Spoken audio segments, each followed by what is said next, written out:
Hi everybody and welcome back to Lost Genre Reddit Stories. This post is from the subreddit Am I Overreacting, and it's by user Chemical Seesaw 99. Am I overreacting if I break up with my fiance over a name change? A few weeks ago, my fiance, 27 female, and I, 28 male, were talking about our wedding, which is scheduled for June of next year, and our honeymoon.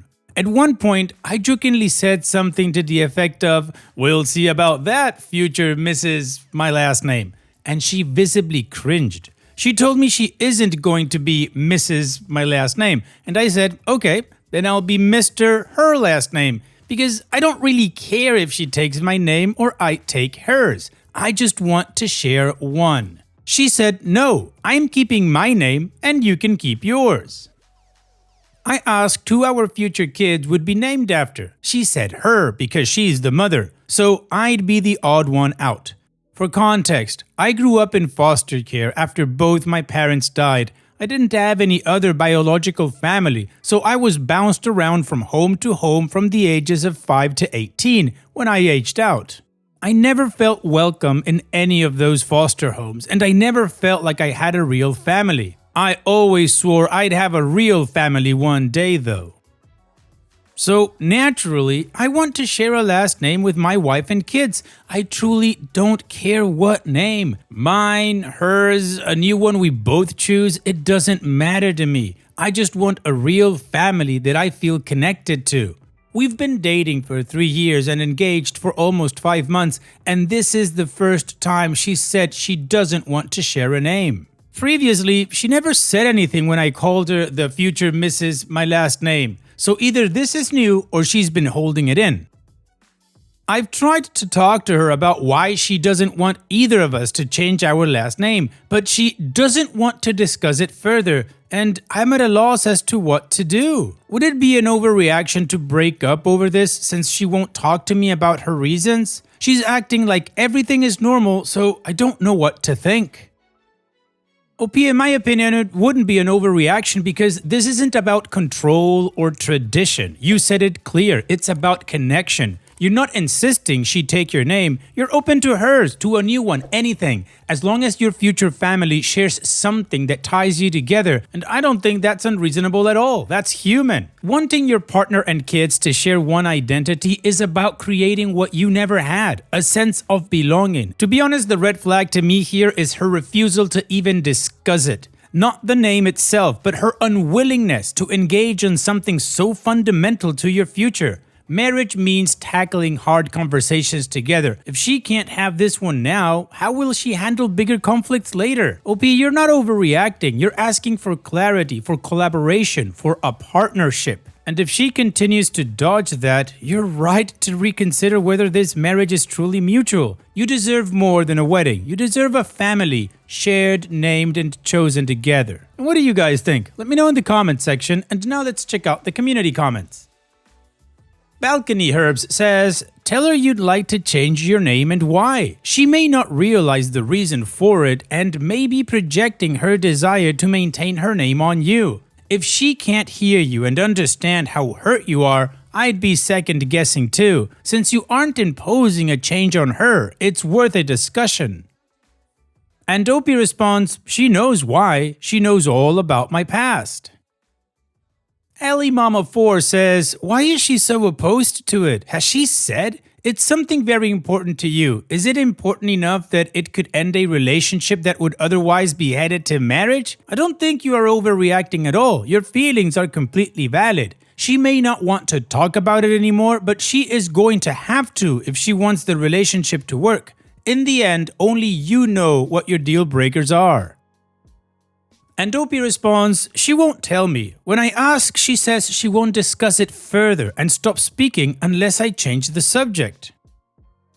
Sunday Blue Sky says, "To me the issue is not the fact that she doesn't want to change her name. I'm a woman and I don't want to change my name when I get married either. The issue is that she doesn't even want you taking her name when you want to. I find that so weird. It's like she doesn't want a connection with you at all. If she continues down this path, then you would not be overreacting."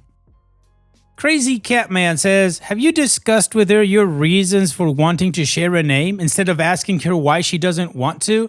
Be emotionally vulnerable and tell her why you want to. If she isn't open to compromise on that, then it's not compatible and good you figured it out now. And Dopey responds, she knows why it's important to me. I've said several times in our relationship that I want to feel connected and that I'm looking forward to sharing a name with my future family. IT Buyer says, the name thing isn't relevant. What is relevant is the stonewalling and refusal to engage in an adult discussion about the issue. Maybe she has a good reason, maybe she doesn't. She won't share it, so her reason isn't relevant, nor is the name. Is this kind of problem resolution how you want to spend the rest of your life? And Valuable Life 3297 says, how will you discuss other conflicts or important issues once they inevitably come up during the course of your marriage? To me, the fact she won't even have a conversation about it is a red flag. And Dopey responds, this is a concern. We're usually on the same page about issues, and when we aren't, we can come to some kind of compromise or mutual understanding, but her not even discussing this is giving me pause. OP's edit to add, this post got a lot more comments than I expected. Thank you to all who replied or sent PMs, except those who called me a misogynist for even suggesting she change her name. I should have clarified this, but she's also opposed to hyphenating. She's adamant we should each keep our own last names and any future kids will only have hers. Also, I've decided to try to have one more serious conversation with her about my feelings on the subject. I've packed a box with all the things she's left in my house, so if it doesn't go well, I'll return her belongings and end things. We're meeting at a park and I have a good friend who is going to stay nearby but unseen, just in case things go south. If for no other reason than to have a witness that I tried everything I could to talk things out. Well, the community agrees that OP wouldn't be overreacting if he ended the relationship over this because her refusal to even talk about it is a red flag in and of itself. And OP is very much ready to pull that cord. So now let's move on to the update to see how this story ends. Hi, so before I get to the update, for those of you asking how our conversation on this matter was, well, she simply said she didn't want to discuss it and walked away. I said, can we talk about something? And she said, yeah, what's up? So I continued.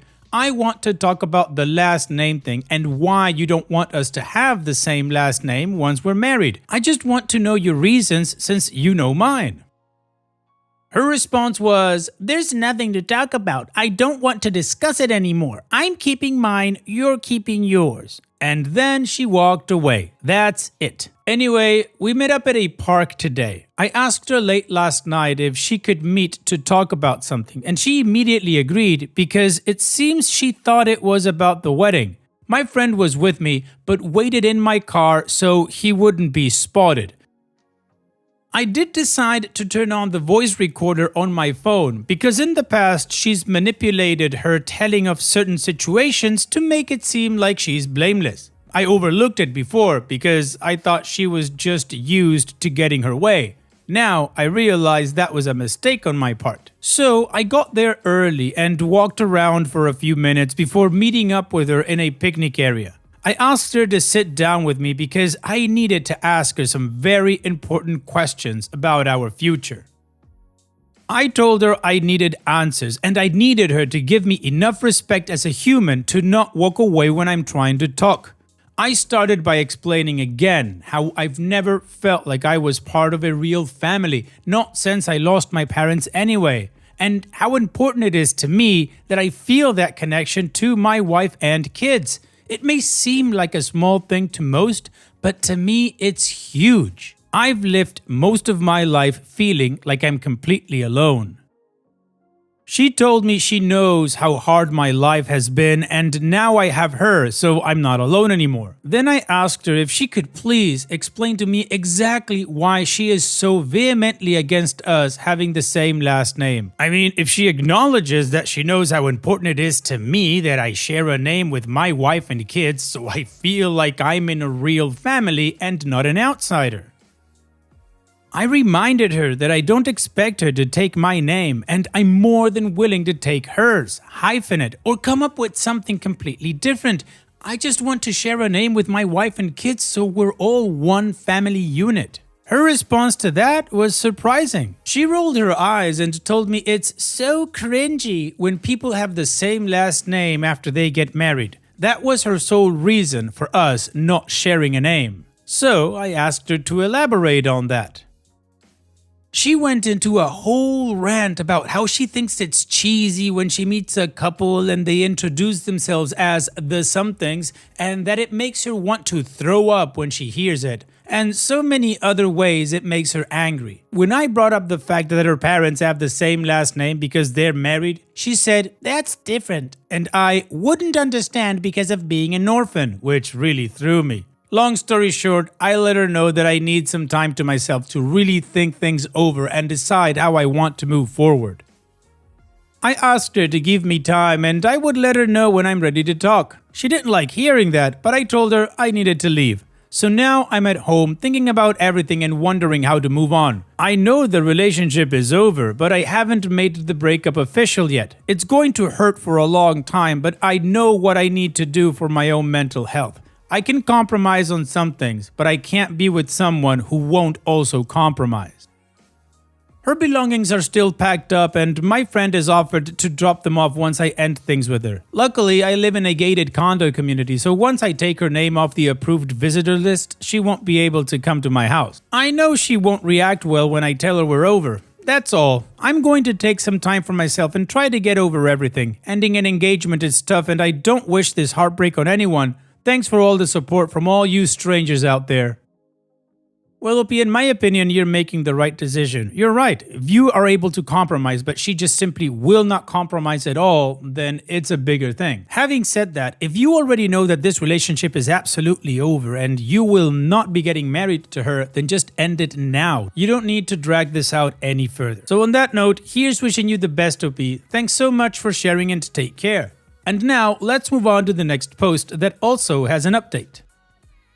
This post is from the subreddit Am I the A-hole? Would I be the A-hole public? And it's by user RefShiki. Am I the a-hole for turning off the Wi-Fi every night because my roommates keep waking me up at 3 a.m.?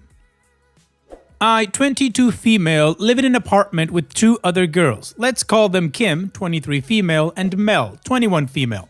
We split rent, groceries, utilities, all that. At first, it was great. We'd binge shows together, cook dinner, the usual roommate bonding stuff. But here's the problem. They never sleep. I'm talking like 3 or 4 in the morning, still giggling over TikToks, blasting their Bluetooth speaker, watching just one more episode on the TV right outside my bedroom, and they always act shocked when I come out looking like a zombie. Like, yes, hello, it's me, the sleep-deprived ghost of apartment 203. I've asked nicely, I've texted, I've left sticky notes with cute little "please be quiet after midnight" reminders. Nothing worked. They'd apologize and then do the exact same thing the next night. So I did something kind of petty. Our Wi-Fi router is in my room. We didn't plan it, it just ended up there. And last week, when they woke me up for the 4th time in a row, I got up, unplugged it, and went back to bed. Next morning, dead silence. No Netflix, no TikToks, no noise. It was glorious, peaceful. I finally slept like a normal person. Now I do it every night. Around midnight, I unplugged the router. It's my little bedtime ritual. And suddenly, they're going to bed earlier. Imagine that. But last night, Kim finally noticed. She came knocking on my door at like 1 a.m. like, is the Wi-Fi down? And I just said, it's sleeping, like I'm trying to. Now both of them are acting like I committed a war crime.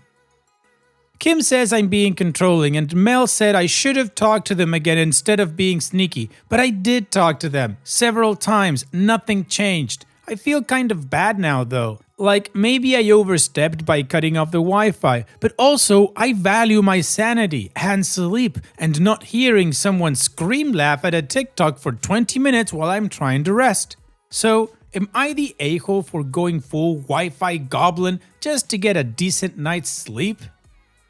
OP, I don't think you're the a-hole. I think it was a justified power move. You didn't cut off a shared service out of malice. You enforced boundaries after every polite method failed. Wi-Fi is shared, yes, but so is the expectation of basic respect and a quiet night. They ignored your sleep, you responded with the only leverage you had. Could you have warned them first? Maybe, but they had plenty of chances. Now they understand cause and effect. That's a good lesson to stand on. What do you guys think? Let me know in the comment section, and now let's check out the community comments. Natvel says, OMG, I had the same situation, but I get up at 5. So I warned them that if it happened again, I was going to wake everyone up and blast music at 5 a.m. It happened again. I did it. One came out saying she didn't deserve that. I asked why she didn't deserve to be woken up with loud music, but I did. No answer. I have been sleeping peacefully after that. This bodybuilder 9629 says, not the a-hole. Do they not know how to exist in a shared space? The F? You did a good job in unplugging the Wi-Fi. Sleep well. Although there would be a little bit of guilt and so much tension, but remember that you switched it off as a last resort. They forgot to learn the basic etiquettes of how to exist in a shared space first. Sarcasm. Then they proceeded to ignore your requests. After this, the Wi-Fi was unplugged. Rightfully so. Gersa says, not the a-hole. You tried asking several times and they wanted to keep being inconsiderate. And OP responds, thanks, I really did try to be chill about it at first. I thought they'd get the hint after the third sticky note, but nope. TikTok on TV louder than ever. Honestly, I'm just glad someone out there gets it, lol. And Trader Macbeth says, give them a night or two, see if they can control themselves. Leave it on, see what happens, then say, well, I talked to you, now this is your own fault. Well, the community agrees that OP is not the a-hole, so let's move on to the update to see how this story ends. Hey again, so I posted yesterday about cutting the Wi-Fi every night because my roommates, Kim and Mel, were treating 3 a.m. like it was Coachella and I was getting zero sleep. Anyway, I didn't expect that post to get so much attention. Thank you to everyone who voted and especially those who made me feel not crazy. You guys were right, they knew what they were doing. And turns out, they don't like losing TikTok privileges. So here's the update. The night after Kim found out I was sabotaging their vibe, they actually tried to be chill. I thought, wow, maybe they got the message. But nope. 2 nights later, they were back to bass-boosted Netflix and wheeze laughing at 2:45 a.m. I even heard Mel say, don't worry, she's probably asleep already. I was not. I was lying there, full awake, contemplating the laws of physics and whether I could launch the speaker into the sun. So I pulled the plug again, literally, but this time I left a note on the router. Out of service due to noise pollution. Try again tomorrow. I added a smiley face. Gotta keep it cute, right? Well, they were not amused. Mel, passive-aggressively, brought home a Wi-Fi range extender and asked loudly, does anyone know how to make this work without the router? I stayed quiet. Then, Kim muttered something about moving the router out of my room. I said, sure, if you pay to have a tech reinstall it somewhere else. They won't. Since then, quiet. I think they finally realized I'm not bluffing. We haven't had a real conversation yet, just some awkward tension and fake smiles. But last night, I slept a full 8 hours for the first time in weeks, and honestly, worth it. Part of me feels a little bad, but a much bigger part of me feels well rested and slightly victorious. Maybe I was a little petty, but I was pushed into it. You can't scream, laugh at cat videos every night and then act shocked when the internet fairy stops showing up. So yeah, still not sure if I'm an a-hole, but at least I'm a well-rested one. Thanks again, Reddit. And yes, the router is now on a smart plug with a timer. Technology is amazing. Well, OP, you didn't start the war, but you certainly ended it. Boundaries were set, the Wi-Fi was earned, and sleep was reclaimed. Petty? Maybe. Justified? Absolutely. Long live the well-rested Wi-Fi fairy. Thanks for sharing, OP. And that's it for today's video. Thank you so much for taking the time to watch it. Now, if you've gotten to this point in the video, I assume that you like these stories that I'm reading out. So here are a couple more that you might enjoy. And if you don't have any time to watch another story right now, save it for later. And also, don't forget to hit that subscribe button.